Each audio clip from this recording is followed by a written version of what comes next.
5.5 is all about capturing stories of people who make a difference to their communities. And our latest story has brought us to Rio Dulce in Guatemala. Here we found an incredible story, decades in the making, and we got to sit with Heather Graham, who runs Casa Guatemala School and Orphanage, to find out how it all began. Casa Guatemala was started as a center for malnourished, abused, and abandoned children in 1977. It has grown into now what we call our Children's Village, which is located here in Rio Dulce, which is home to both orphan and abandoned children and children that come from families with limited resources that need our services in education, healthcare, and in just the nutritional program that we're offering. We have about 15 villages that directly benefit from our services. Some are our next door neighbors, for instance, the village of Las Brisas del Golfete. Their kids, about 160 of their kids come daily to and from, but there are many other villages that are more isolated further up the river that send their children to stay on site with us as kind of a boarding school that we offer for free, as well as the healthcare services in our clinic. We offer them something closer, so we have our clinic where their free medical services are available.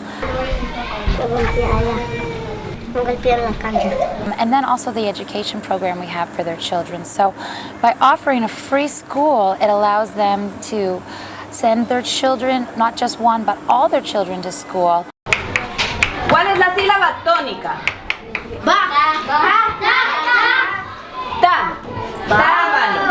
And really benefit from having their kids be living at Casa Guatemala, where they can ensure that the children are being properly fed, receiving 5 meals a day, and knowing that their health care and their education is being provided for them free of charge.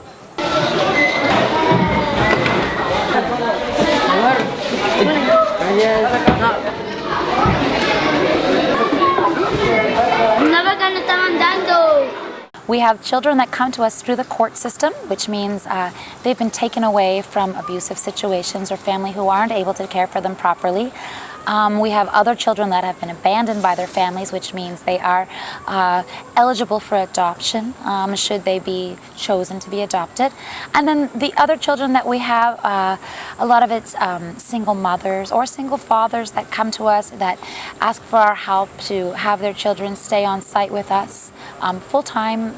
Occasionally those children will be able to go for a short period of time during vacations with their family, but don't have the same luxury as the Mayan families, for instance, who come to us with their children for the education program more so than anything else, whereas those children are able to return to their villages on either a monthly basis or every 2 weeks and go back during vacations to spend the time with their families.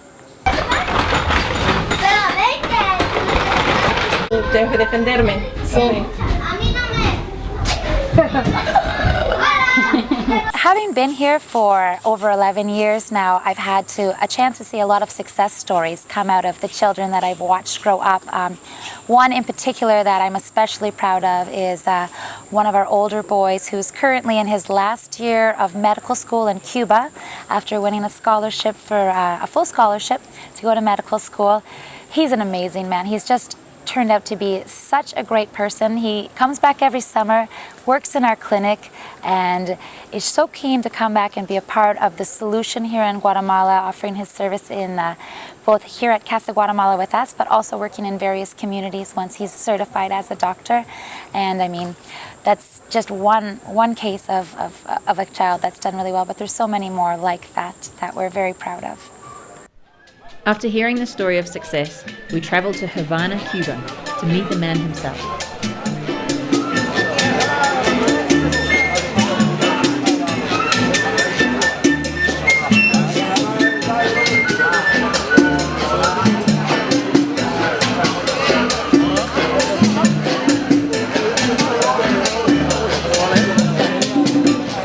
Las mejores cosas que tú puedes encontrar en Casa Guatemala, dentro de las mejores cosas que tú puedes encontrar en Casa Guatemala, es la misma alegría que te transmiten los niños.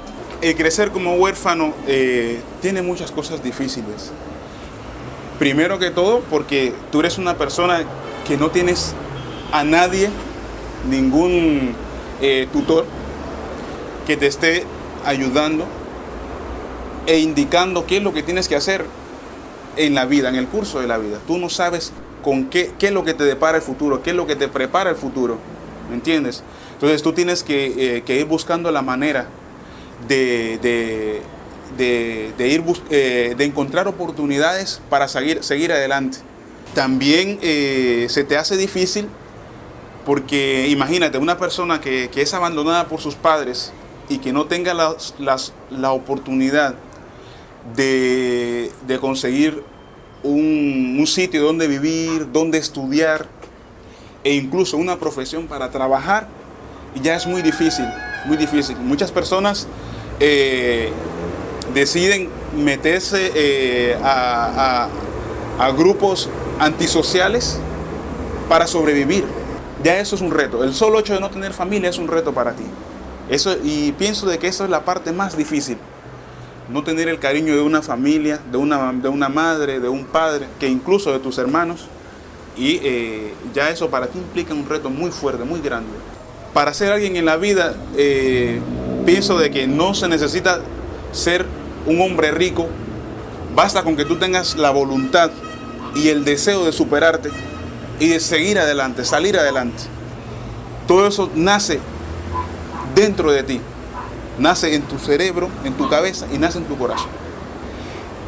Y es más, cuando tú tienes valores, cuando tú tienes el deseo de superación, cuando logras alcanzar meta tras meta y te llegas a superar, te das cuenta de que el camino fue difícil, pero al final tienes tu recompensa. Tienes el logro que siempre soñaste, los sueños que siempre te propusiste y esa es la satisfacción más grande que vas a tener cuando tú ya hayas culminado, ya has terminado tu meta.